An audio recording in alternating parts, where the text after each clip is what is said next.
Halo semuanya, perkenalkan nama saya Muhammad Mahdi Ramadan, salah satu siswa di Bootcamp Data Analytic Pacman, program Career Upgrader.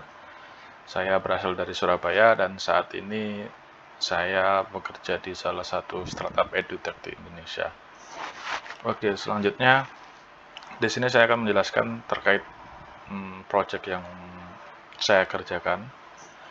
Di sini saya akan menjelaskan tentang project saya bercerita tentang penyebab jenis-jenis penyebab kematian di Indonesia. Jadi di sini saya mengambil datasetnya dari Kaggle.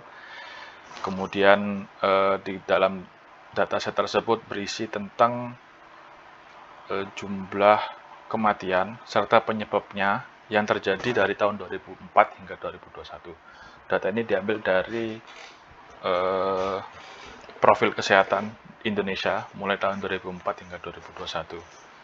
Karena kenapa saya mengambil dataset ini? Karena di Indonesia secara geografis dan secara geografis itu menjadi salah satu negara yang rawan terhadap bencana, sehingga di sini saya ingin tahu kira-kira bencana apa saja yang sering terjadi di Indonesia dan berapa jumlah kematiannya.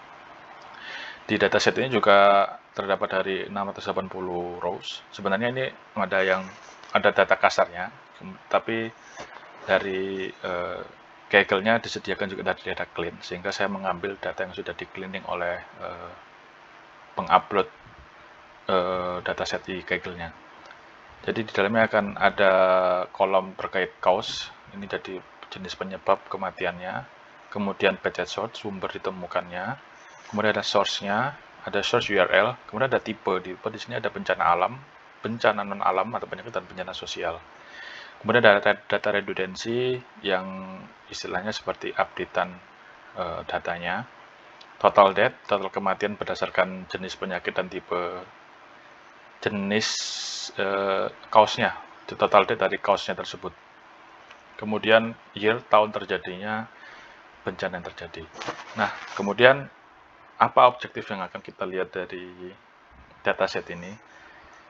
Saya mengambil 4 objektif, yaitu yang pertama kita ingin melihat berapa sebaran proporsi serta tipe penyebab kematian terbanyak yang pernah terjadi di Indonesia, kemudian perbandingan jumlah total kematian di setiap tipe, yaitu tipe bencana sosial, bencana alam maupun bencana non alam pada tahun 2017 hingga 2019 sebelum COVID terjadi. Karena jika memasukkan data di 2020 mungkin akan condong ke penyakit non alam, bencana non alam atau penyakit, karena saat itu pandemi sedang terjadi. Kemudian di pertanyaan objektif ketiga kita ingin melihat bencana alam apa yang paling sering terjadi dan masing-masing total kematiannya, serta bencana alam apa yang menyumbang jumlah kematian terbanyak di Indonesia pada kurun waktu 3 tahun terakhir. Oke, kita langsung yang pertama.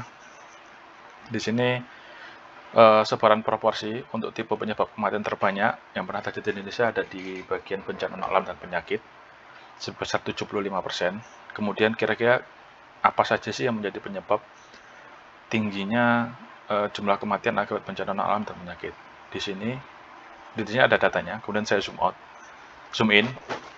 Jadi pada 3 atau 5 teratas ini diisi oleh karena COVID-19, kita tahu karena pandemi terjadi di 2020, kemudian penyakit sirkulasi sistem darah, kemudian ada penyakit infeksi, kecelakaan lalu lintas, serta ada TBC. Jadi kelima penyebab ini yang menyumbang kematian terbanyak pada bencana alam dan penyakit, sehingga proporsinya bisa mencapai hingga sebesar 75%.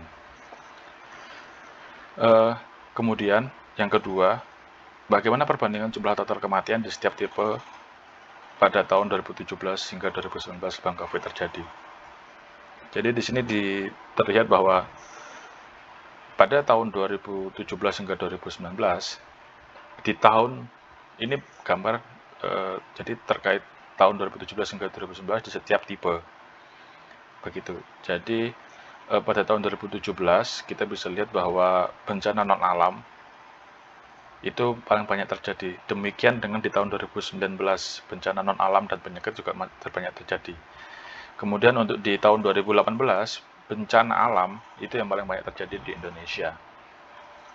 Dan bencana sosial ini sedikit terjadi di Indonesia ya, dari kurun waktu 2017 hingga 2019. Selanjutnya, kenapa mungkin kita bisa membreakdown apa yang menyebabkan di tahun 2019 ini bencana non-alam bisa sangat tinggi, padahal saat itu pandemi belum terjadi.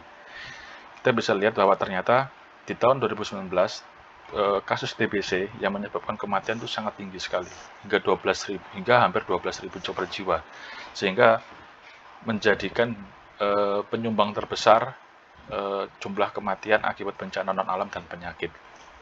Kemudian diikuti dengan demam berdarah serta AIDS.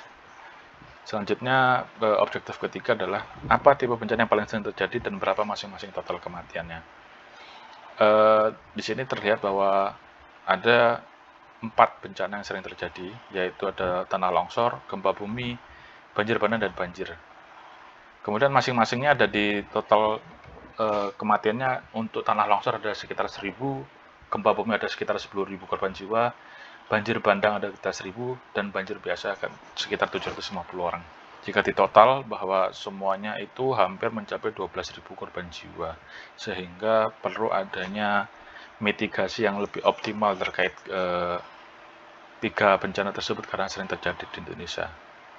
Selanjutnya juga pertanyaan terakhir adalah jenis bencana alam apa yang menyumbang jumlah kematian terbanyak di Indonesia pada kurun waktu 3 tahun terakhir. Jadi di sini kita ingin melihat pada kurun waktu 2019 hingga 2022 apa saja sih bencana yang menyumbang kematian terbanyak di Indonesia. Nah, di sini berdasarkan grafiknya kita bisa lihat bahwa banjir bandang, tanah longsor, dan gempa bumi menjadi bencana alam yang menyumbang kematian terbesar. Sehingga perlu ada upaya perbaikan dan peningkatan mutu mitigasi terhadap 4 bencana tersebut sehingga korban bisa diminimalisir. Nah, untuk visualisasinya bisa dilihat di link di bawah ini. Mungkin kita bisa sedikit demokan. Jadi di sini proporsi yang terhadap tipe bencana, kemudian di sini adalah jumlah kematian akibat bencana non-alam. Di sini kita bisa lihat untuk bencana alam, kita juga bisa tahu ternyata ada tsunami Aceh yang paling tinggi, kemudian ada gempa bumi juga. Selanjutnya, kita bisa melihat tentang perbandingan jumlah total kematian di setiap tipe pada tahun 2017 hingga 2019. Namun ini bisa melihat juga, mungkin kita bisa tarik mundur ke belakang hingga tahun 2008. Nah, di sini bisa terlihat bahwa ya, di tahun 2008 itu juga ada menjadi bencana alam menjadi yang tertinggi menyumbang kematian. Kemudian kita bisa lihat juga di sini jenisnya untuk tahun 2016 sampai 2019 penyebab kematian terbanyak apa? Ternyata masih tuberkulosis juga.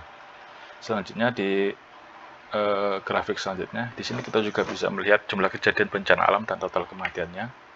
Untuk tahunnya, range tahunnya kita bisa ubah mungkin untuk 10 tahun terakhir dari 2012 hingga 2022 seperti ini, dengan masih tetap ya, karena kita ada di kondisi geografis kita memungkinkan 3 bencana ini akan sering terjadi.